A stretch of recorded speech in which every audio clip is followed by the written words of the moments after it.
All right, guys, I'm trying to get my big mouth girls to be quiet. They were being loud today. Okay, all right. So anyways, you saw yesterday we made some stuffed bell peppers. Today, the girls liked it so much. I didn't have bell peppers, but I did have a huge cabbage. So I said, you know what? Waste not, want not. Let's go ahead and make it again. And we're going to stuff some cabbage. And this is like a way that you can kind of, trick your children if they don't like vegetables into eating vegetables. Okay. So this is the meat stuffing. This has the organic ground beef, 2 cups of jasmine rice. I put 3 small minced onions in here. Also a little bit of salt, a little bit of pepper. Okay, that's it, just very easy peasy. And then 2 beaten eggs, okay? So while the meat is cooking, all right, sorry guys, I'm trying to keep the kids quiet. So some people have different methods. You can actually take the whole cabbage and blanch it. All right, so they have different methods that you can use. You can blanch the whole cabbage and then peel off the leaves. You always want to remove this rib part, okay? Because it just makes it hard to roll, all right? I do that, but I was in a rush today. My kids are like all over the place. So I actually just cut some of them off myself. Even if they're ripped, it's fine. It's cooking. This is made with love for your children, for your home, for your family. So it's not a, not a big deal. You're going to roll it over. It's not going to show anyway. You can even overlap some of the leaves, okay? We want to get the rib out of there. So I'm going to cut it out and show you what it looks like. It is a very awkward shape, but trust me, when you get overlap with 2 leaves, I'm going to show you guys it's going to be fine, okay? So these leaves have not been blanched. I'm going to blanch them in water to make them more pliable, and then we're going to get them filled and pop these in the oven. Easy peasy stuffed cabbage.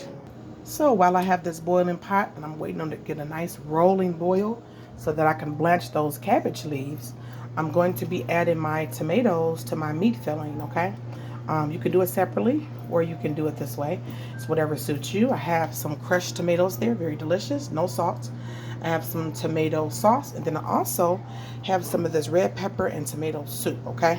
Along with a little dash of red wine vinegar to add a little acidity. You can also add 1 tablespoon of sugar, so to add a little sweet sugar, a little sweet salty to your wonderful sauce.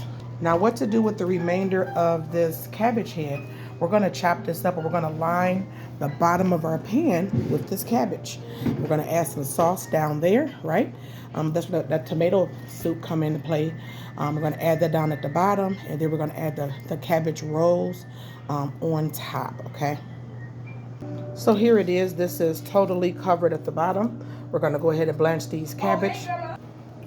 All right, so there we have it, okay? We are blanching those cabbage leaves, which next time I make this, I am going to take the tip. I love to learn, like I'm always learning. I saw this beautiful sister where she just blanched the whole cabbage. And I'm like, I'm going to try that next time, okay? This is just the way I was taught. It is kind of counterproductive, but it is what it is. Now, over here, as you can see, I added some fresh rosemary. I already have some dried rosemary. I wanted to add some fresh rosemary in with this beautiful meat stuffing. A little bit of that apple cider, not apple cider, I'm sorry, I'm used to using that red wine vinegar. Okay, for a little acidity. We also get acidity from these beautiful tomatoes. I'm going to show you how beautiful the colors are. So beautiful. Let's get it stirred up. All right, we're going to be getting this stirred up here. So beautiful, and it smells good. I wish we had Smell-A-Cam where you guys can smell how wonderful this smells, okay? Wonderful comfort food. It's actually healthy as well. You're getting your protein, some carbohydrate. You're getting some of your vitamins and minerals from your wonderful veggies here. Okay, low sodium, depending on how you make it. I made mine low sodium. Very delicious. You can use like chicken broths to season your stuff, okay? Which is what I like to use, or beef broths, your bone broth, like that. You're getting collagen, so it's just a very good meal. I know you guys are like, why is she making this in the summertime? Well, because my kids want it, all right? And then I liked it yesterday as well. So you can see this is very beautiful, and you can see the consistency of it is perfect. See how it's not like soupy? Just put it right in the center of that cabbage roll it up. And as you can see, I have the rest of the core of the cabbage chopped up. We added a little bit of some sauce there. Let's add some more. And this is where we're getting different flavors of the tomato. This is roasted red pepper and tomato soup, okay?